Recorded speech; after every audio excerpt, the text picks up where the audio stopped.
Now bringing it back to us and CUH and what we've been working on, I'm delighted that we've got colleagues with us from Division D, Jamie, Chris and Matt, who are going to tell us about the work that they've been doing to improve early discharging. So the number of patients that we're able to discharge safely to home before noon. So over to you, Jamie, I think, to start with. Thanks, Nicola. So thank you. I'm Jamie and I'm Associate Director of Operations in Division D. And I'm sure many people, or most people, will be aware that discharging patients earlier in the day, where it's safe to do so, has been a particular focus and priority over the past several months and has been discussed on this call multiple times over that period. And bringing forward the discharge time where appropriate to do so, we know increases our morning bed availability across our wards, and that therefore reduces our reliance on things like reverse boarding. It supports prompt theatre starts, reduces the number of outlying patients, and also supports reduction in ED wait. So in short, we know it improves outcomes by ensuring that patients end up in the most clinically appropriate place as early as possible in their treatment pathway. And within Division D and across all the divisions, but here to talk about Division D in particular, we've been really successful at the moment in improving our morning discharge rates. So over the last 6 weeks, we've seen a quarter of patients discharged before midday, and that's compared to our historic average of around 10% over the past several years. So this has been a noticeable shift in the division, and it reflects a lot of hard work from a lot of teams as well. We've also seen improvements in weekend and Monday discharge rates, which we know historically tend to see fewer discharges. And we wanted to take this opportunity to share some of our learnings about what's worked well, particularly in light of the ongoing Small Things Big Difference campaign. And I'm joined by some Division D colleagues. So Chris, our Deputy Head of Nursing, is going to talk a little bit about how we've approached this priority as a division. And then Matt, Ward Manager on L5, is going to share some of his reflections on what he's seen on L5 and from a ward perspective. So Chris, if I could bring you in initially. Yes, thank you, Jamie. So one of the big keys for us is not it being a top-down approach. It doesn't come from Jamie, myself, or Leonora, or Emily.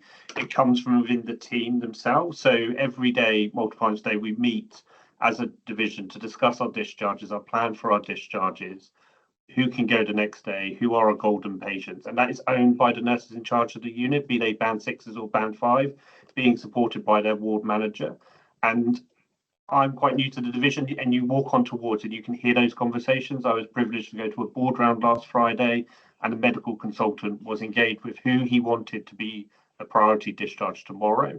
And that's really good that it transverse, it's not a nursing KPI, this is a whole division KPI held by the clinicians and the AHPs together. And so that was one of our top priorities, was getting teams engaged together and all the teams engaged. So we do focus on Clinical Fridays with going around and supporting our wards with these KPIs. Jamie produces a brilliant spreadsheet every week, which the team can see and track where they're doing well. And off the back of that, we also then focus on the ones which didn't go pre-12 and understanding the themes and the responses behind those and what could we have done to get them before 12, or if not, why we just have to accept that some patients won't go before 12 and understanding those patients as well. As Jamie said, our next focus really is our Mondays and improving our Monday morning discharges and continuing the good work with the weekends as well. We have seen in the division much earlier discharges within our surgical wards and bringing the mean discharge time 2 hours forward, which means that the patients are coming out of theatre much more early in the afternoon. And Matthew is one of our senior charge nurses in charge of one of our surgical wards, and I'll hand him over to you.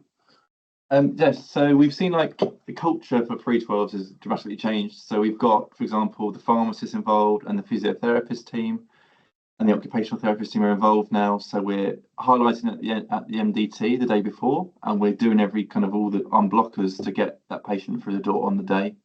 And utilising the discharge lounge as well. We're working closely with them to maximise bed occupancy in the morning. And we've seen a lot less +1s, and the morale on the team is a lot better since this, because they can see what benefits it has for patient. So yeah. Brilliant.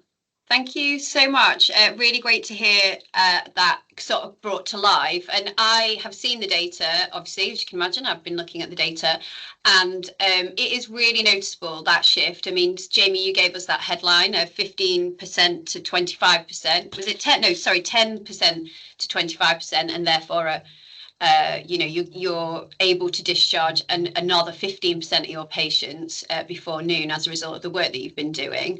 And for those who like to see whether a change is real or just sort of the normal changes you expect to see over the course of a period of time, you can really see, particularly Chris, at your divisional level, you can really see that it goes up and it is staying up, and that is really great to see, because we know change is difficult, and we know in particular it's really hard to sustain these types of changes in a way that benefits both patients and staff, and keep doing that consistently every day until it becomes embedded, and you can really see that now. So thank you. And as a result of that, every day, as you say, Matt, that is a good thing for your patients. It's a good thing for your colleagues on the ward, and it also means, as you say, that you're not having to accept a patient in that reverse boarded position or +1, which again is keeping your ward safe and calm, and there's much more consistency to it every day.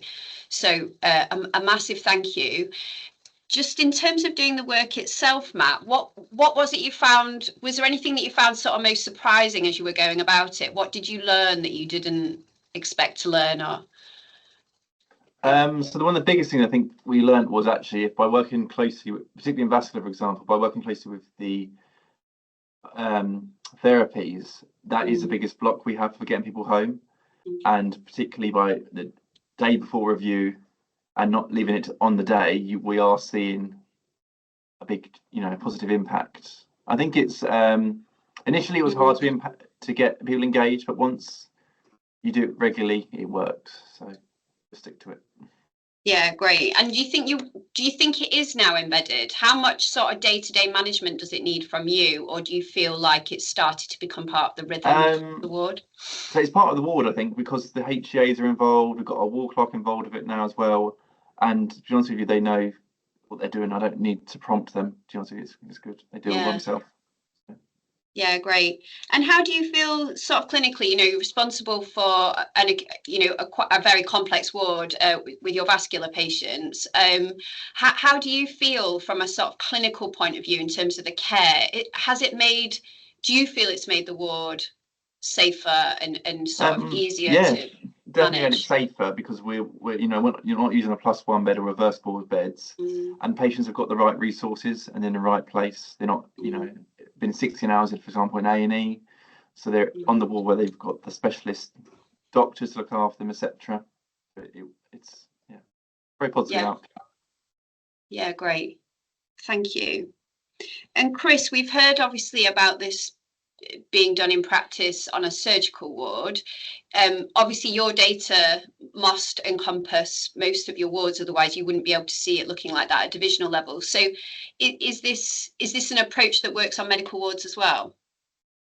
We are using on our medical wards, and it is working with our medical wards. It's much harder on the medical wards because the surgical wards patients have 9 times out of 10 have a plan of care which we follow religiously, and patients adhere to that much better because of what we do.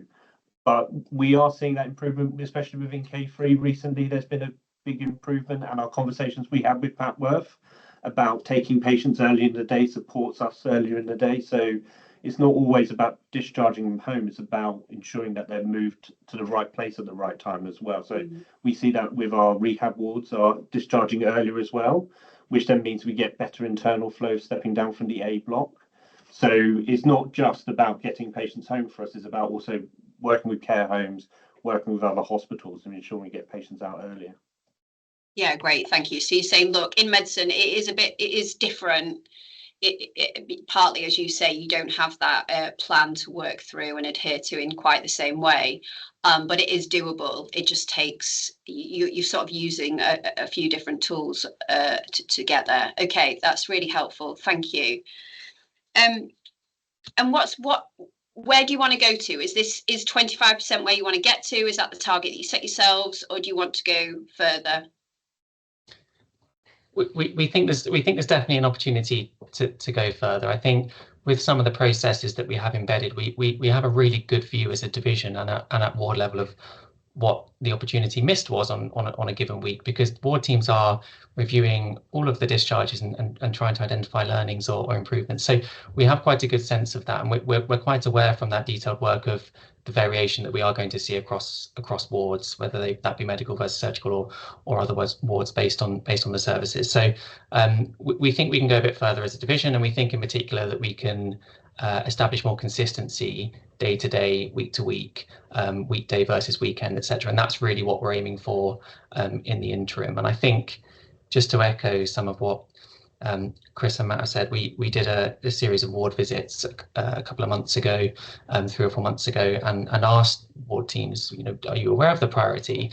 And actually there was quite mixed level of awareness, and that was obviously incumbent on us as a division to make sure that the messaging got out there. And actually now we're in a position where when we're out on wards and when we're in various forums and meetings, people are proud of the morning discharges and the rates on their ward. They're saying, we managed to get 4 patients out yesterday, and it was a team effort. So I think we've seen a complete shift towards this, knowing this is a priority, and everyone working really, really hard to make it happen as well, which is fantastic.